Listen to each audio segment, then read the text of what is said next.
यानी कि पाठ्यक्रम क्या है, क्या क्या पढ़ने वाले हैं।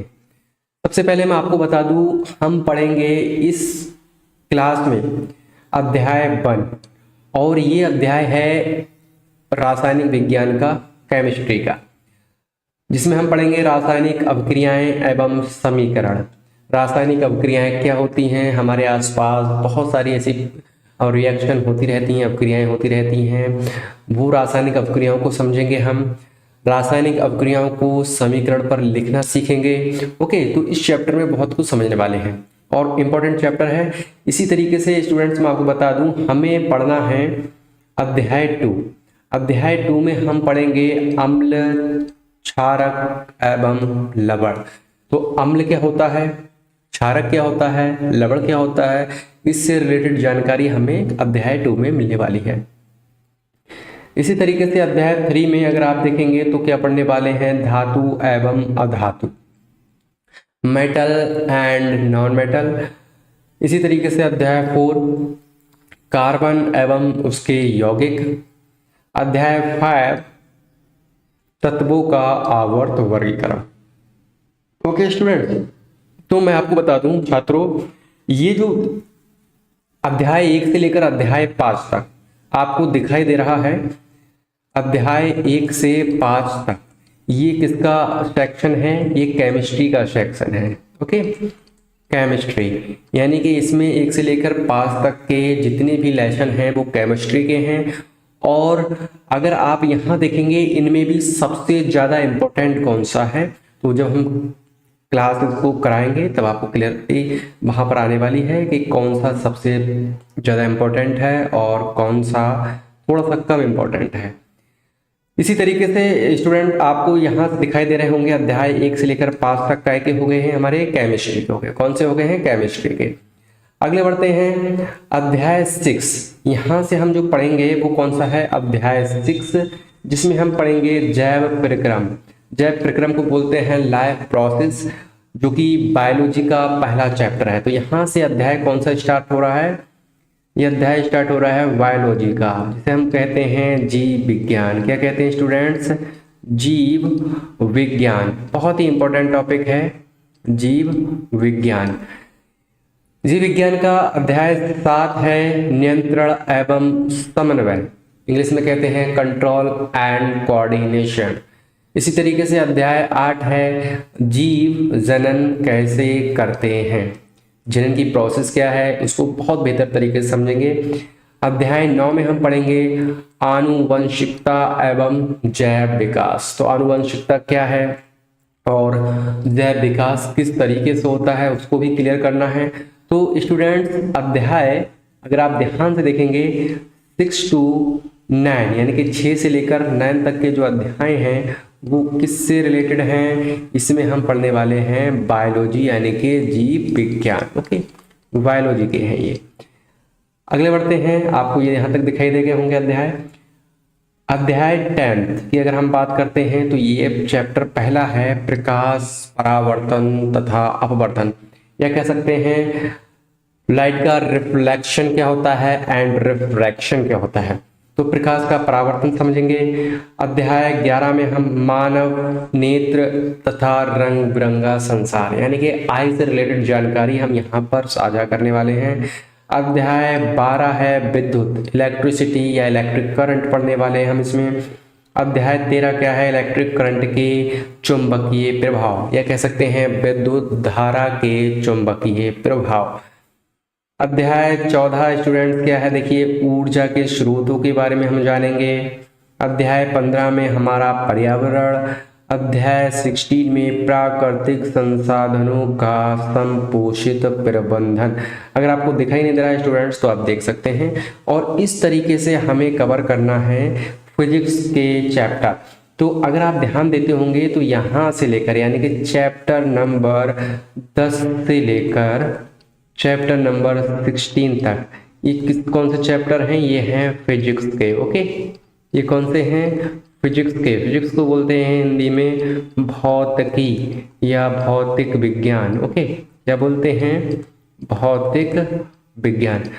तो स्टूडेंट मैं आपको बता दूं प्यारे छात्रों, ये सारे चैप्टर को बहुत ही डिटेल में समझेंगे और ये सारी की सारी क्लास आपको यूट्यूब पर मिलेंगी। आपने चैनल को सब्सक्राइब नहीं किया है तो चैनल सब्सक्राइब कर लीजिए और डेली 2:30 से लाइव क्लास स्टार्ट हो जाएगी। आप स्कूल से आए, खाना पीना की करें और उसके बाद आप ये लाइव क्लास देख सकते हैं। ओके, तो अब बढ़ते हैं। ये तो सिलेबस रहा, जैसा कि मैंने आपको बताया है, ये सारा का सारा सिलेबस है क्लास 10th का और विज्ञान के चैप्टर यही हैं और बहुत बेहतर तरीके से समझने वाले हैं हम इसको। देखिए, सबसे पहला चैप्टर हमने कवर करेंगे। ओके, सबसे पहला चैप्टर हम कवर करेंगे। देखिए कौन सा है, रासायनिक अभिक्रियाएं एवं समीकरण।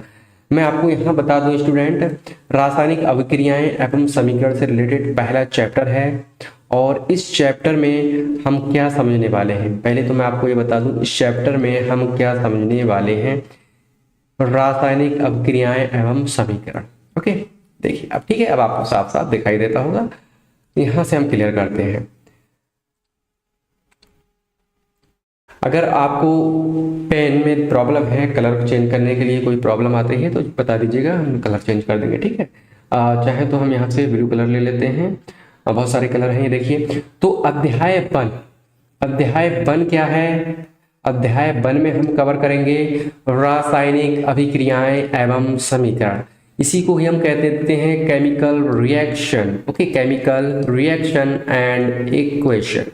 तो इंग्लिश में बोलते हैं chemical reaction and equation, Hindi में बोलते हैं रासायनिक अभिक्रियाएं एवं समीकरण। तो प्यारे छात्रों, सबसे पहले डाउट ये आता होगा दिमाग में कि रासायनिक अभिक्रियाएं क्या हैं और रासायनिक अभिक्रियाओं को समीकरण की तरह हम कैसे लिखते हैं या समीकरण क्या है, तो उसको समझते हैं। देखिए, सबसे पहले मैं बताऊं आपको, हम इस एनसीईआरटी में, क्योंकि आज की पहली क्लास है तो बहुत सारी जानकारी आपको पता होना जरूरी है। एनसीईआरटी की किताब है ये और इस एनसीईआरटी की किताब को बहुत ही डिटेल में समझेंगे। इसको डिटेल में इसलिए समझना है क्योंकि बहुत सारे डॉट्स आपको आ सकते हैं और एक एक लाइन को, एक एक शब्द को बेहतर तरीके से समझने वाले हैं। ओके, तो स्टूडेंट्स, जितने भी क्वेश्चंस आते हैं वो एनसीईआरटी के बाहर से नहीं आते हैं, सारे के सारे बोर्ड एग्जाम में एनसीईआरटी के क्वेश्चंस ही होते हैं।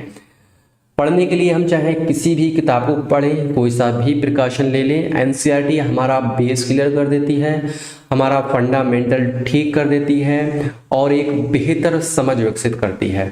तो एनसीईआरटी तो आपको बहुत ही ज़रूरी है अगर आप बोर्ड का एग्ज़ाम देना चाहते हैं और सीरियस तरीके से पढ़ाई कर रहे हैं। हालांकि आप चाहे कोई भी पब्लिकेशन पढ़िए, किसी भी किताब को ले लीजिए, मगर एनसीईआरटी को पढ़ना कंपलसरी है। ओके, तो इसलिए इस एनसीईआरटी को बहुत बेहतर तरीके से अगले जो है देखते हैं कैसे कवर करना है, लाइन बाई लाइन समझेंगे इसको।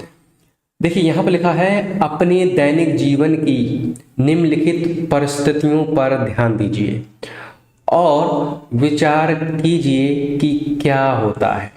अगर आपने देखा होगा तो आपके आसपास बहुत कुछ होता है। टेम्परेचर में बढ़ोतरी होती है, कभी टेम्परेचर कम हो जाता है। ओके, और अगर आप देखते होंगे तो आपके आसपास कहीं ना कहीं खाना भी बनता है, आपके आसपास लोहे पर जंग भी लगती है, आपके आसपास बहुत सारे जीव सांस भी लेते हैं, आप भी सांस लेते हैं और आप ये भी देखते होंगे कि बंद डब्बे में अचार तैयार हो जाता है बनकर। तो आखिर ये क्या होता है, ये कौन सी प्रोसेस है, ये कौन सी प्रक्रियाएं हैं, इसको हम क्या कहते हैं। तो एग्जाम्पल दिए हुए हैं स्टूडेंट्स, इसको समझना है। गर्मियों में कमरे के ताप पर दूध को खुला छोड़ दिया जाता है, जानते हैं आप। लोहे का तवा, तसला, कील को आर्द्र वायुमंडल में खुला छोड़ दिया जाता है। अंगूर का किण्वन हो जाता है ना, अंगूर से किशमिश बनना, खट्टा, उसमें जो है खट्टापन हो जाना। भोजन पकाया जाता है, हमारा शरीर भोजन को पचा लेता है, हम सांस लेते हैं। ये सारे एग्जाम्पल जो हैं वो आपके आसपास होते हैं, दैनिक जीवन की परिस्थितियों में होते हैं। तो स्टूडेंट्स ये ध्यान रखना, ये जो भी हो रहा है ये सब का सब क्या है, ये सारा का सारा है, इसे ही हम कह देते हैं केमिकल रिएक्शन, या इसी को हम कह देते हैं रासायनिक अभिक्रिया। ओके, मैं आपको अभी और क्लियर करूंगा। ये सारी की सारी क्या है, रासायनिक अभिक्रियाएं हैं। पहली बात, ये सारी की सारी क्या है, रासायनिक अभिक्रियाएं हैं, और ये रासायनिक अभिक्रियाएं आपके आसपास होती हैं। आगे बढ़ते हैं और आपको समझ में क्लियर हो जाएगा। देखिए, अगर गर्मियों में कमरे के ताप पर दूध को खुला छोड़ देंगे तो आप जानते हैं दूध गर्म हो जाएगा। लोहे का तवा, तसला, कील को अगर आप आर्द्र वायुमंडल में खुला छोड़ देंगे तो कुछ समय बाद देखेंगे उस पर जंग लग गई है। अंगूर का किण्वन हो जाता है, अंगूर किशमिश बन जाता है, खटास आ जाती है, उसके अंदर खट्टापन हो जाता है। भोजन पकाया जाता है, भोजन में अलग अलग तरीके से जो है उसमें टेम्परेचर देकर उसको पकाया जाता है। हमारा शरीर भोजन को पचा लेता है। आप देखते होंगे ये सारी प्रोसेस तो एक्सटर्नल हो रही है, लेकिन जब भोजन हमारे शरीर के अंदर पचता है तो वो हमारे शरीर के अंदर होता है, वो हम देख नहीं सकते हैं। तो वहां पर भी हमारी क्या होती है, केमिकल रिएक्शन होती है। और हम सांस लेते हैं, जब भी हम सांस लेते हैं तो जो सांस की जो प्रोसेस है वो भी क्या है, केमिकल रिएक्शन है। तो स्टूडेंट्स, केमिकल रिएक्शन ये सारी होती हैं, हमारे आसपास होती हैं, होती कैसी हैं और केमिकल रिएक्शन की पहचान हम कैसे करेंगे, ये समझना जरूरी है। तो यहाँ पर अगर आप देखेंगे तो आपको क्लियर और हो जाएगा। देखिए, यहाँ से मैं आगे बढ़ता हूँ। इन सभी परिस्थितियों में अगर आप ध्यान से देखेंगे तो इन सभी परिस्थितियों में जो भी आपने देखा है में प्रारंभिक वस्तु की प्रकृति, पहचान कुछ ना कुछ बदल जाती है। पदार्थ के भौतिक तथा रासायनिक परिवर्तनों के बारे में हम पिछली कक्षा में भी पढ़ चुके हैं। कक्षा 9th में आपने बहुत अच्छे से पढ़ा भी होगा स्टूडेंट, क्योंकि आप सीरियस छात्र हैं। तो आपने वहाँ भौतिक और रासायनिक परिवर्तन समझे होंगे। अब कोई रासायनिक परिवर्तन होता है तो हम कह सकते हैं कि रासायनिक अभिक्रिया हुई है। तो बात सिर्फ इतनी सी है कि रासायनिक अभिक्रिया क्या होती है, रासायनिक अभिक्रिया होती क्या है। तो रासायनिक अभिक्रिया मैं यहाँ लिख देता हूँ, रासायनिक अभिक्रिया कुछ भी नहीं है, इसको एक शब्द में हम समझ सकते हैं, रासायनिक अभिक्रिया रासायनिक परिवर्तन है। क्या है, रासायनिक अभिक्रिया रासायनिक परिवर्तन है। अब रासायनिक अभिक्रिया रासायनिक परिवर्तन है, इसका क्या मतलब हुआ।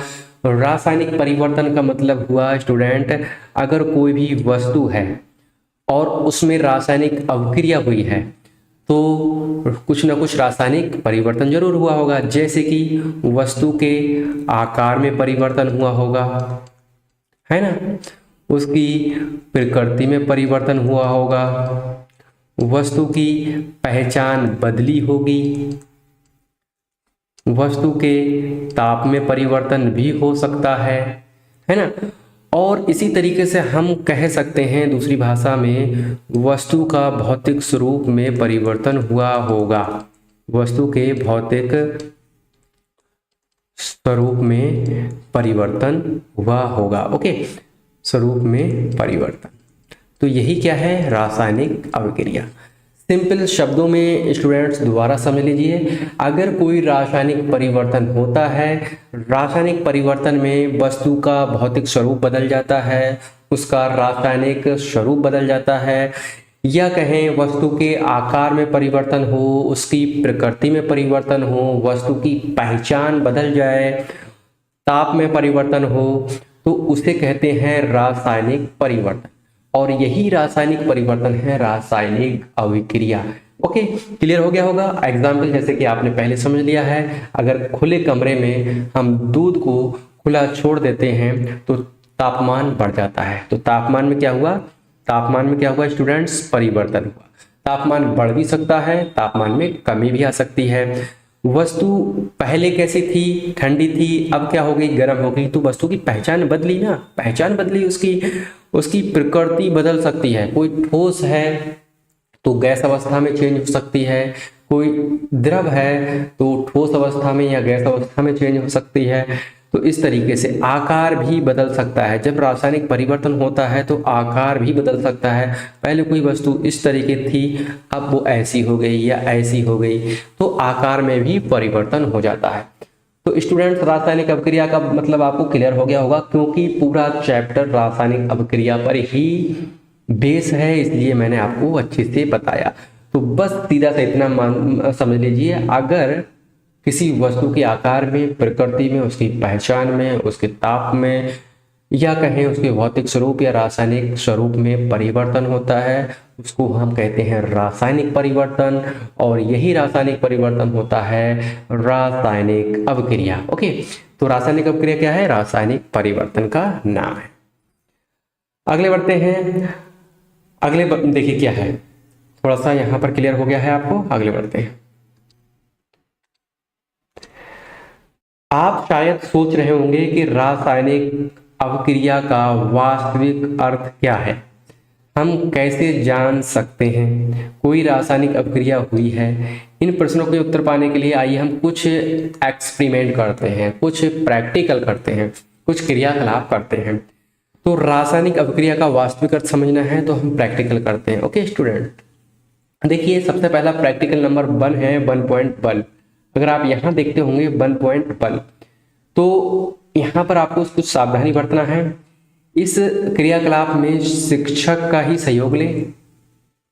सुरक्षा के लिए छात्र आंखों पर अपना चश्मा पहन लें। जैसे कि हमने चश्मा लगाया है ना, तो जब लैब में काम करते हैं तो वहां चश्मा कुछ अलग तरीके के होते हैं, वो पहन लीजिएगा।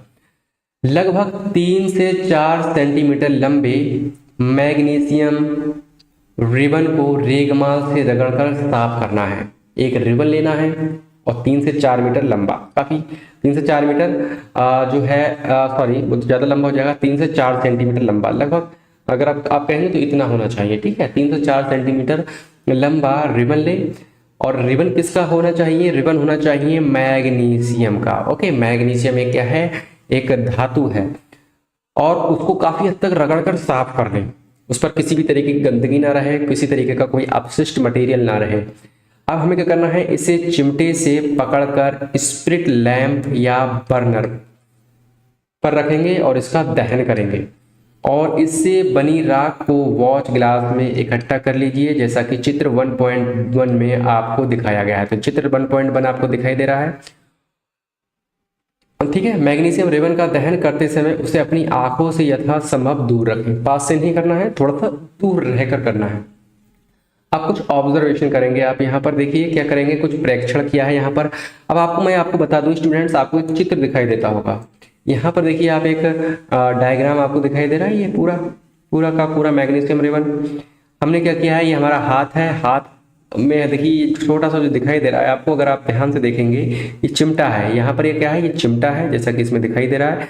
और चिमटा में हमने क्या पकड़ा है, देखिए यहाँ पर मैं थोड़ा सा और दिखा देता हूँ इसको जूम कर देखिए, ये हमने पकड़ा है मैग्नीशियम रिबन को, ये येलो कलर का। ठीक है, ये मैग्नीशियम रिबन है। और इस मैग्नीशियम रिबन को हम क्या कर रहे हैं, इस मैग्नीशियम रिबन को बर्नर की सहायता से गर्म कर रहे हैं। ये बर्नर है, इस पर देखिए हमने क्या किया है, आग जलाई है और इस बर्नर की सहायता से हम इसको क्या कर रहे हैं, गर्म। ठीक है, तो मैग्नीशियम रिबन गर्म होगा। और अगर आप यहाँ देखेंगे, ये बर्नर है, अगर आप यहाँ देखेंगे तो ये वॉल है, यानी कि एक क्या है, एक कटोरा है, बॉच है, बॉच गिलास है। अब जब हम इसको गर्म करेंगे तो यहाँ से कुछ ना कुछ मैग्नीशियम रिबन का जो ऑक्साइड है वो इस बॉच गिलास में इकट्ठा हो जाएगा। ओके, क्योंकि वो जलेगा, उसका दहन होगा, तो उसकी एक राख के तौर पर मैग्नीशियम रिबन जब जलेगा तो बॉच गिलास में मैग्नीशियम ऑक्साइड क्या हो जाएगा, इकट्ठा हो जाएगा। ठीक है, तो यहाँ पर लिखा हुआ है ऐसा क्यों हुआ, तो अगर आप देखेंगे तो ऐसा इसलिए हुआ है क्योंकि मैग्नीशियम रिबन को जब हमने दहन किया है तो केमिकल रिएक्शन हुई है, मैग्नीशियम रिबन का तापमान बदला है और मैग्नीशियम रिबन किस में चेंज हो गया, मैग्नीशियम ऑक्साइड में चेंज हो गया। और वही ऑक्साइड इस बॉच में इकट्ठा हो गया। अगर आप यहाँ देखेंगे तो ये मैग्नीशियम रिबन कहाँ इकट्ठा हो गया, इस बॉच में। ठीक है स्टूडेंट, कहाँ इकट्ठा हो गया, इस बॉच में। ये देखिए ये बॉच है, इसमें इकट्ठा हो गया। तो ये क्या हुआ है, ये केमिकल रिएक्शन है। बात आती है केमिकल रिएक्शन की, तो ऐसा कैसे हो गया। मैग्नीशियम रिबन को जब हमने गर्म किया, देखिए मैग्नीशियम का फार्मूला होता है मैग्नीशियम, ओके, Mg से हम इसको क्या करते हैं, शो करते हैं। मैग्नीशियम को हमने जब गर्म किया, गर्म करने का मतलब है जब हम उसको ऑक्सीजन में उसको तपाया, ऑक्सीजन से रिएक्शन करते हैं। अगर हम किसी भी चीज़ को जलाते हैं तो क्या करते हैं, ऑक्सीजन से उसकी रिएक्शन करा देते हैं, यानी कि अपक्रिया करा देते हैं। और अगर आप देखेंगे जब हमने अपक्रिया कराई तो ये मैग्नीशियम क्या बन गया, मैग्नीशियम ऑक्साइड बन गया। इसको हम बोल देते हैं मैग्नीशियम ऑक्साइड। ओके, तो ये मैग्नीशियम ऑक्साइड बन गया। तो मैग्नीशियम ऑक्साइड का फार्मूला क्या होता है, MgO होता है। और ये क्या है आप जानते ही हैं, ये मैग्नीशियम है और ये क्या है, ये ऑक्सीजन है। ये क्या है, ऑक्सीजन, ये क्या है, मैग्नीशियम। ओके, तो स्टूडेंट्स यहाँ पर आपको कोई कंफ्यूजन नहीं हुआ होगा। अगले बढ़ते हैं और आपको आप समझ में आया होगा कि मैग्नीशियम की देखिए क्या हुआ है, यहाँ चेंज क्या हुआ है। ये मैग्नीशियम क्या है, एक धातु है। ओके, इस धातु को हमने ऑक्सीजन के साथ गर्म कराया और गर्म कराने के बाद हमें क्या मिल गया, ऑक्साइड। ये क्या मिल गया हमें, मैग्नीशियम का ऑक्साइड मिल गया। इसका मतलब मैग्नीशियम हमें यहाँ पर कुछ अलग तरीके से दिखाई दे रहा था, इसकी आकृति यहाँ कुछ अलग थी, इसकी पहचान अलग थी, इसका भौतिक स्वरूप अलग था, रासायनिक स्वरूप अलग था। लेकिन जैसे ही हमने ऑक्सीजन के साथ रिएक्शन कराई और तब हमें पता चला कि इसकी पहचान ही बदल गई। अब ये मैग्नीशियम से क्या बन गया, मैग्नीशियम ऑक्साइड बन गया।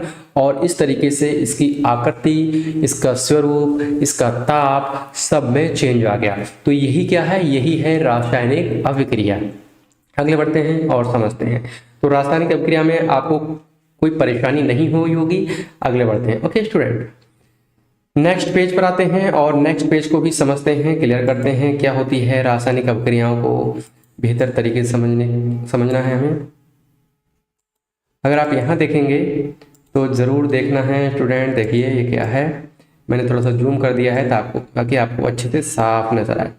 ओके, तो यहाँ पर अगर आप देखेंगे क्रियाकलाप 2, क्रियाकलाप 2 से पहले आप देखेंगे क्रियाकलाप जो 1 हमने क्या किया था, आपने देखा होगा, तो आपको हमने अच्छे से बताया है, आपने देखा होगा कि चमकदार श्वेत लौ मतलब जो बर्नर जलाया था उस पर कोई लौ थी। इस तरीके से आपने बर्नर देखा था ना स्टूडेंट्स। अगर आप यहाँ देखेंगे तो आपने एक बर्नर देखा था और वहां पर क्या थी, श्वेत लौ थी। लौ के साथ मैग्नीशियम रिबन का दहन कराया और ये श्वेत चूर्ण में परिवर्तित हो जाता है। मैग्नीशियम रिबन किसमें परिवर्तित हो जाता है, श्वेत चूर्ण में, यानी कि एक तरीके से एक चूर्ण टाइप का, ठीक है, श्वेत चूर्ण में परिवर्तित हो जाता है। यह मैग्नीशियम ऑक्साइड का चूर्ण है। वायु में उपस्थित ऑक्सीजन और मैग्नीशियम के बीच होने वाली अभिक्रिया के कारण ये बनता है। तो बस क्लियर है। थोड़ा सा मैं आपको बता देता हूँ, मैग्नीशियम को हम किससे रिप्रेजेंट करते हैं, मैग्नीशियम से। और वायु में जो ऑक्सीजन थी उसके साथ रिएक्शन हो गई, बन गया मैग्नीशियम ऑक्साइड। और ये मैग्नीशियम ऑक्साइड क्या है, श्वेत चूर्ण है। चूर्ण बोले तो श्वेत चूर्ण है।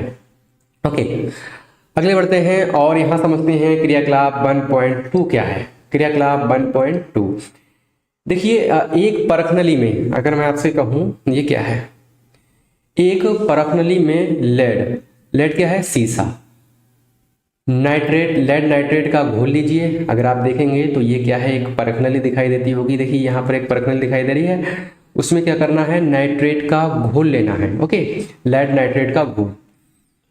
इसमें पोटेशियम आयोडाइड का घोल भी मिला दीजिए।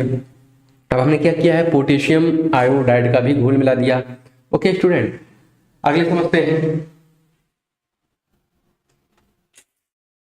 पोटेशियम आयोडाइड का घोल भी हमने क्या किया है, मिला दिया है।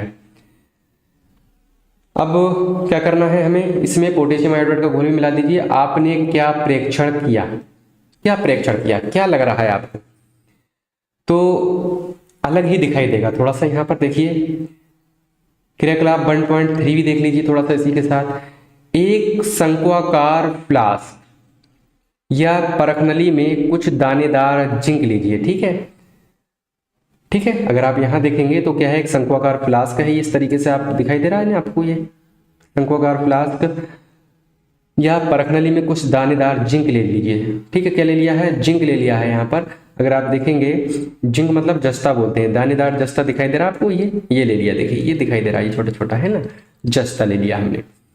इसमें तनु हाइड्रोक्लोरिक अम्ल, तनु हाइड्रोक्लोरिक अम्ल मतलब HCl या सल्फ्यूरिक अम्ल ला दीजिए। देखिए तनु हाइड्रोक्लोरिक अम्ल को बोलते हैं HCl और सल्फ्यूरिक अम्ल को बोलते हैं H2SO4।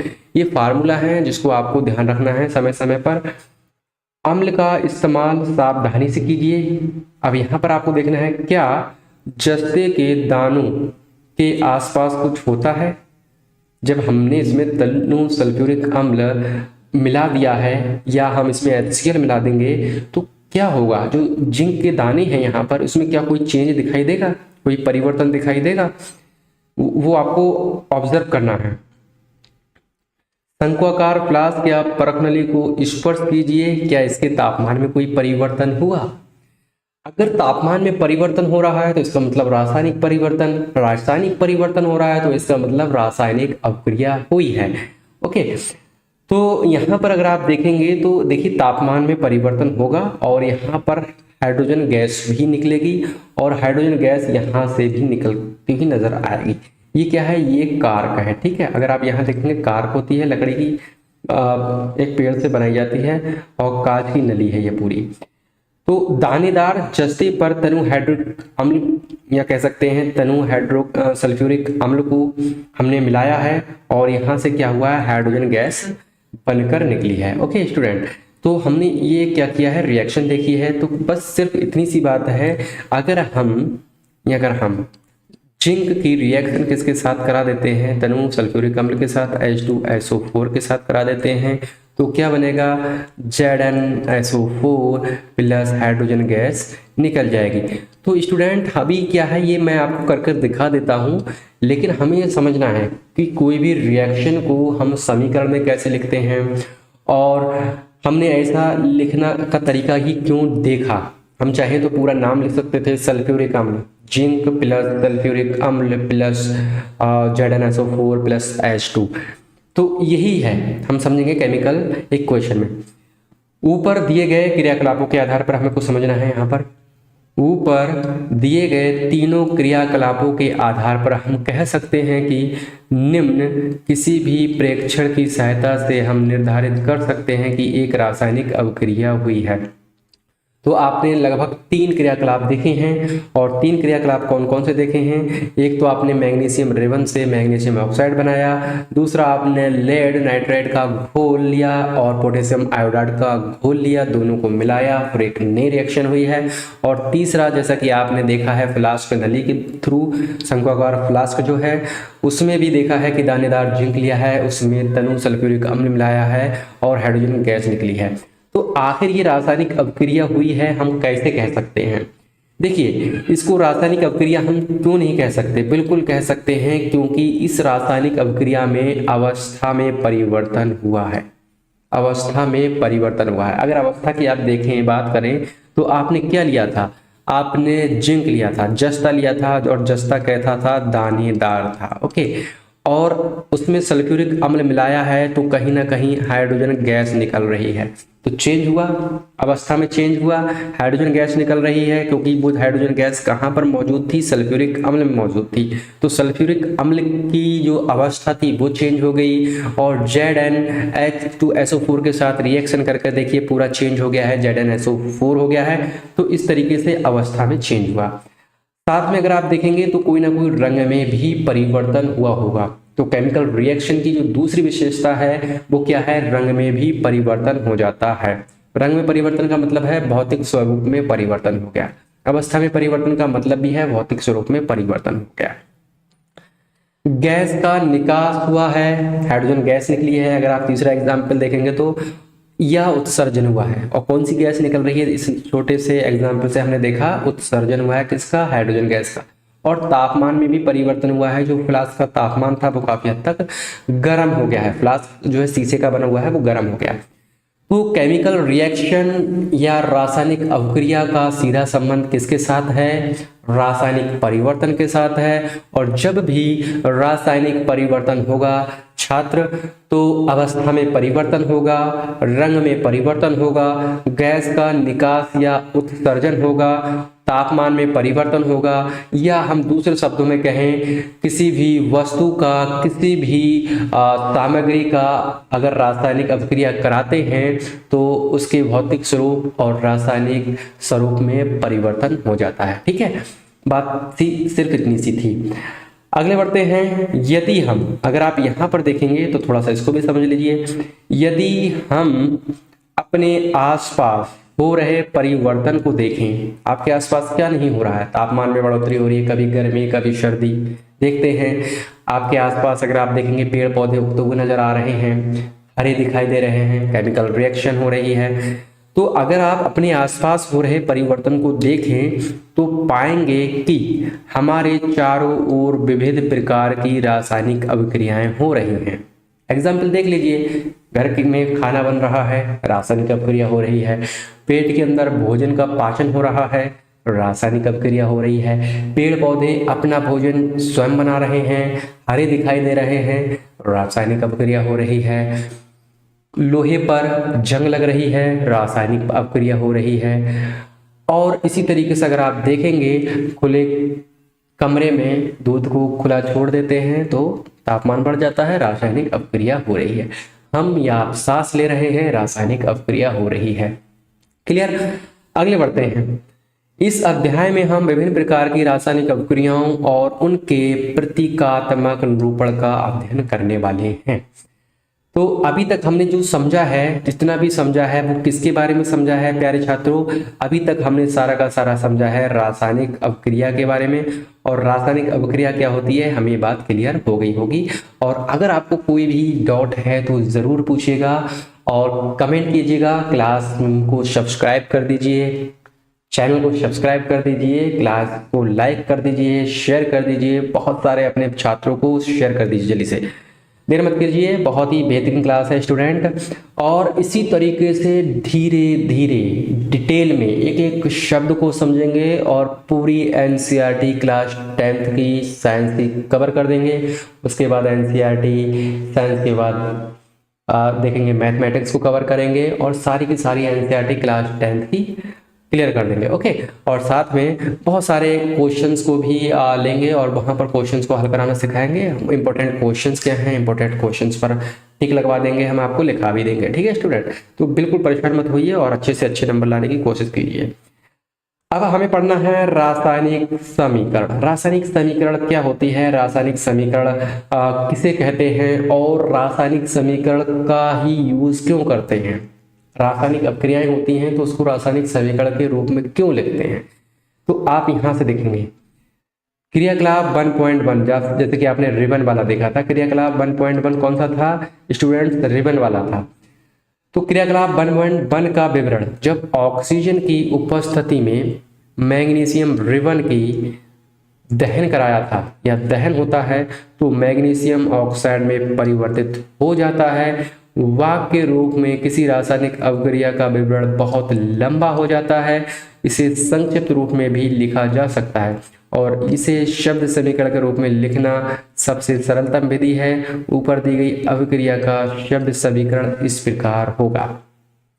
अगर आप यहाँ देखेंगे शब्द समीकरण, शब्द का मतलब है मैग्नीशियम को हिंदी में मैग्नीशियम लिखिए, ऑक्सीजन को हिंदी में ऑक्सीजन लिखिए और मैग्नीशियम ऑक्साइड को मैग्नीशियम ऑक्साइड ही लिखिए। तो स्टूडेंट अगर आप यहाँ पर देखेंगे तो आपने देखा है कि हमने शब्द समीकरण में क्या लिखा है, पहले मैग्नीशियम लिखा है और मैग्नीशियम की रिएक्शन ऑक्सीजन के साथ की है और फिर बना है मैग्नीशियम ऑक्साइड।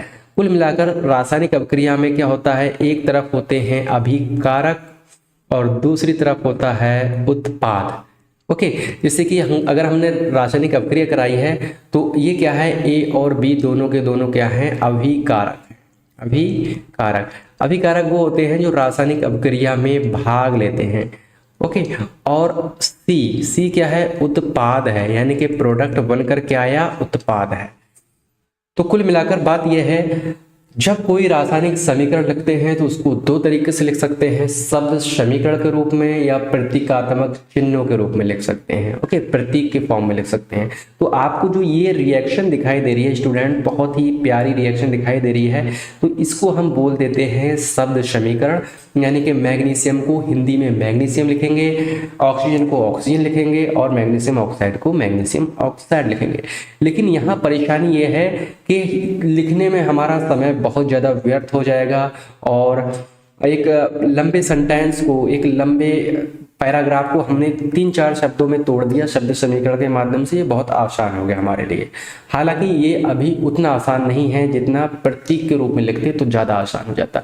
तो रासायनिक समीकरण को हम क्यों लिखते हैं?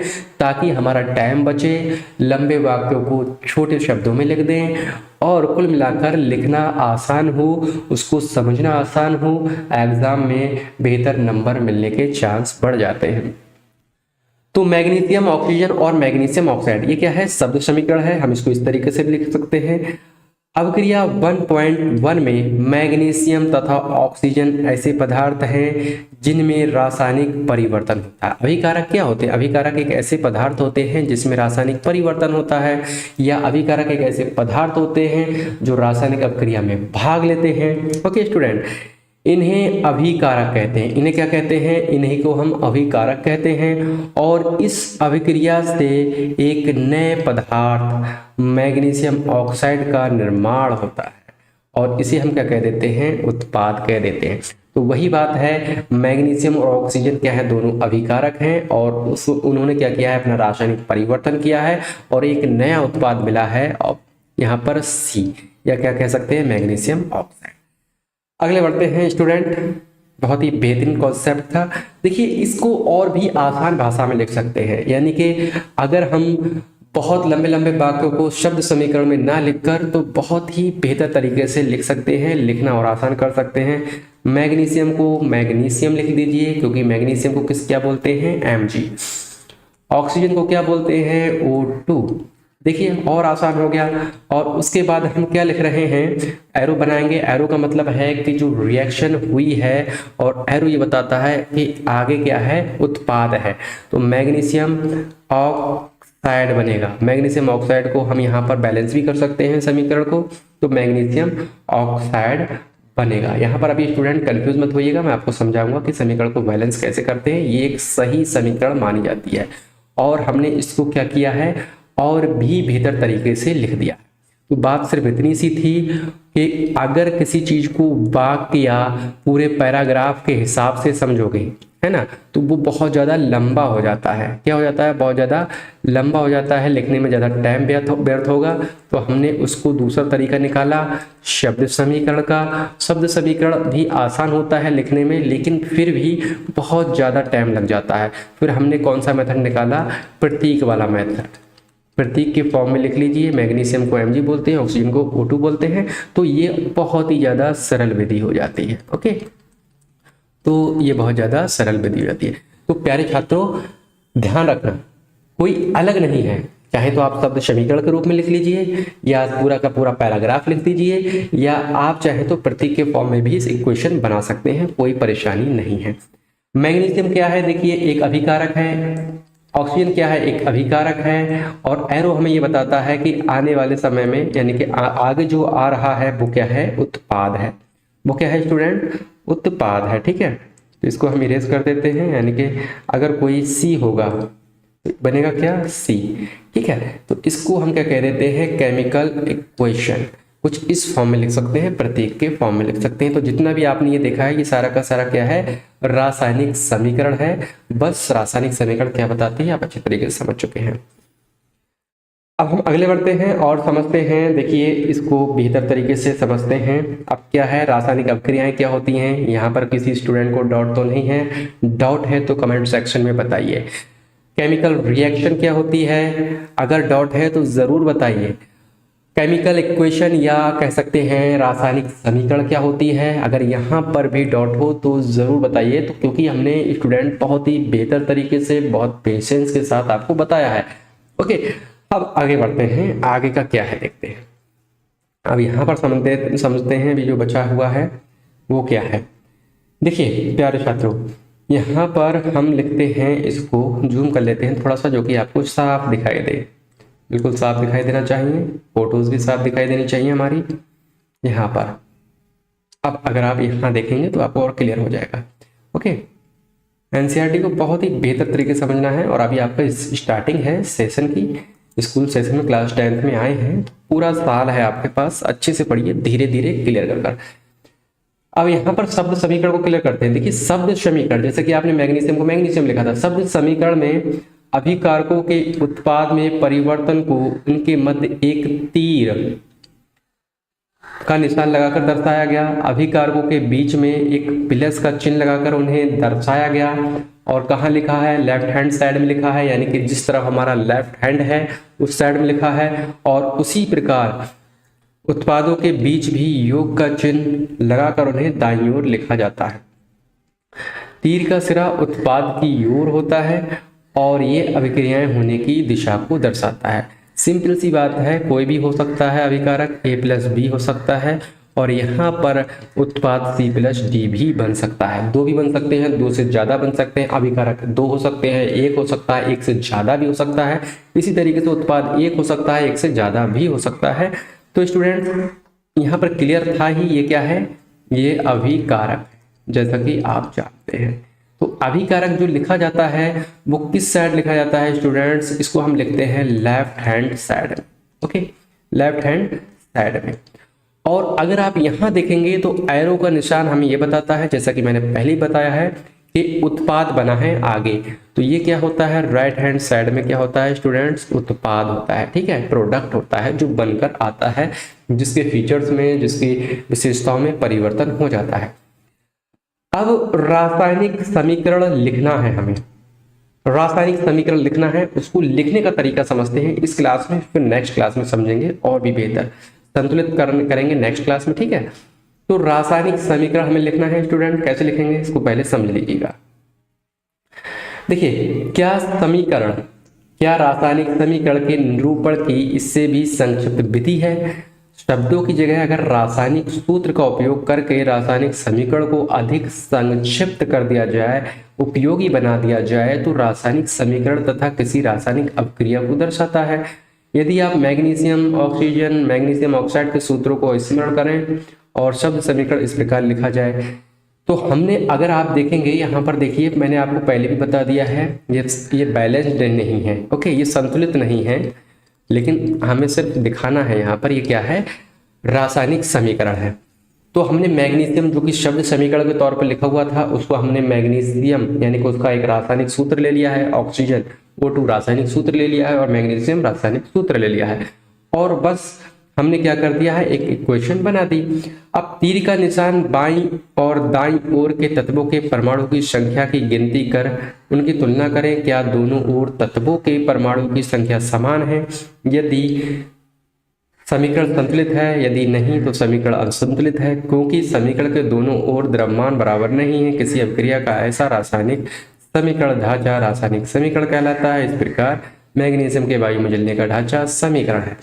तो स्टूडेंट यहाँ पर परेशान नहीं होना है, प्यारे छात्रों परेशान नहीं होना है प्यारे बच्चों, क्योंकि बस यहाँ ये बताया है कि जब भी रासायनिक अभिक्रिया होती है तो लेफ्ट हैंड साइड में हमारी जो बाईं तरफ जो अभिकारक होते हैं उनमें परमाणु का द्रव्यमान जितना होता है, रासायनिक परिवर्तन होने के बाद भी परमाणु के द्रव्यमान उतना ही रहता है। यानी कि परमाणु का जो द्रव्यमान है वो लेफ्ट हैंड साइड में और राइट हैंड साइड में बराबर रहता है, रासायनिक अभिक्रिया के होने के बावजूद भी।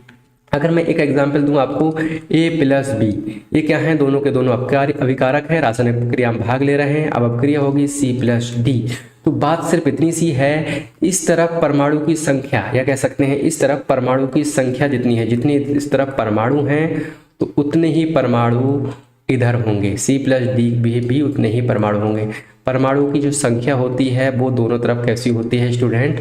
बराबर होती है। रासायनिक अपक्रिया में परमाणु द्रव्यमान संरक्षण का नियम लगता है, परमाणु की संख्या में कमी नहीं आती है, बस अभिकारक उत्पाद में चेंज हो जाते हैं और काफी हद तक चेंज हमें दिखाई देता है उसकी भौतिक अवस्था में, रासायनिक परिवर्तन में, लेकिन परमाणु संख्या बराबर रहती है। ओके, आपने कक्षा 9th में समझा होगा कि परमाणु संख्या क्या होती है। तो स्टूडेंट अभी यहाँ पर अगर आप देखेंगे तो संतुलित रासायनिक समीकरण का महत्व क्या होता है, संतुलित रासायनिक अभिक्रिया क्या होती है, हमें समझना है यहाँ नेक्स्ट क्लास में। फिर भी मैं आपको बता देता हूँ ऐसा क्यों है। देखिए हमने मैग्नीशियम लिया था और ऑक्सीजन लिया था, और अगर आप यहाँ देखेंगे तो बना मैग्नीशियम ऑक्साइड। ओके, ये क्या है, ऑक्साइड है। एक रासायनिक सूत्र में हमने दिखाया है रासायनिक समीकरण को, रासायनिक अभिक्रिया को समीकरण के फॉर्म में लिख दिया। मैथमेटिक्स में जानते हैं ना समीकरण होती है A+B बराबर C+D। ये क्या होती हैं, सारी की सारी समीकरण होती हैं। तो रासायनिक अभिक्रिया को बस समझने के लिए, अच्छी तरीके से उसको लिखने के लिए, संक्षिप्त फॉर्म में लिखने के लिए हम क्या करते हैं, उसका रासायनिक सूत्र लिख देते हैं। अब हमें क्या करना है, देखिए मैग्नीशियम का यहाँ पर परमाणु कितना है, अगर आप देखेंगे मैग्नीशियम सिर्फ और सिर्फ एक परमाणु के साथ है। ऑक्सीजन अगर आप देखेंगे तो यहाँ पर परमाणु की संख्या 2 है। अगर आप यहाँ देखेंगे तो मैग्नीशियम कितना है, 1 है, और लेकिन ऑक्सीजन यहाँ पर कितना है, 1 है। तो अगर आप परमाणुओं की संख्या देखेंगे तो क्या परमाणु की संख्या यहाँ पर कितनी है, 3 है। और अगर यहाँ पर आप परमाणु की संख्या देखेंगे स्टूडेंट्स तो यहाँ परमाणु की संख्या 2 है। तो क्या ये केमिकल रिएक्शन, रासायनिक अभिक्रिया संतुलित है? ये संतुलित नहीं है, इसको संतुलित करना होता है। अगर परमाणु की संख्या लेफ्ट हैंड साइड में जितनी होगी उतनी ही राइट हैंड साइड में भी होना चाहिए, नहीं तो गलत हो जाएगा। अब अगर हम बात करते हैं ऑक्सीजन कितनी है, यहाँ पर ऑक्सीजन है 2, तो हमें कुछ नहीं करना है स्टूडेंट्स, हमें ऑक्सीजन राइट साइड में भी कुछ नहीं करना है, बस 2 कर दीजिए। देखिए ऑक्सीजन की संख्या कितनी हो गई, 2 हो गए। ऑक्सीजन कितने हो गए, 2। लेकिन ऑक्सीजन को बैलेंस करने के लिए, परमाणु की संख्या बराबर करने के लिए मैग्नीशियम का बैलेंस बिगड़ गया है। यहाँ पर मैग्नीशियम 2 हो गए हैं, तो हमें कुछ नहीं करना है, मैग्नीशियम के अगले लिख दीजिए 2। अब देखिए मैग्नीशियम भी 2 हो गए, ऑक्सीजन भी 2 है, तो इधर भी मैग्नीशियम 2 है और ऑक्सीजन भी 2 है। तो इस तरीके से ये जो रिएक्शन बनी है इसको बोल देते हैं संतुलित समीकरण। संतुलित समीकरण, ओके, ये संतुलित समीकरण है किसी भी रासायनिक अभिक्रिया की। इसमें कोई परेशानी नहीं है क्योंकि हमें इसी मेथड के साथ आगे बढ़ना है। तो स्टूडेंट आज की पहली क्लास थी, लाइव क्लास थी, और इस चैनल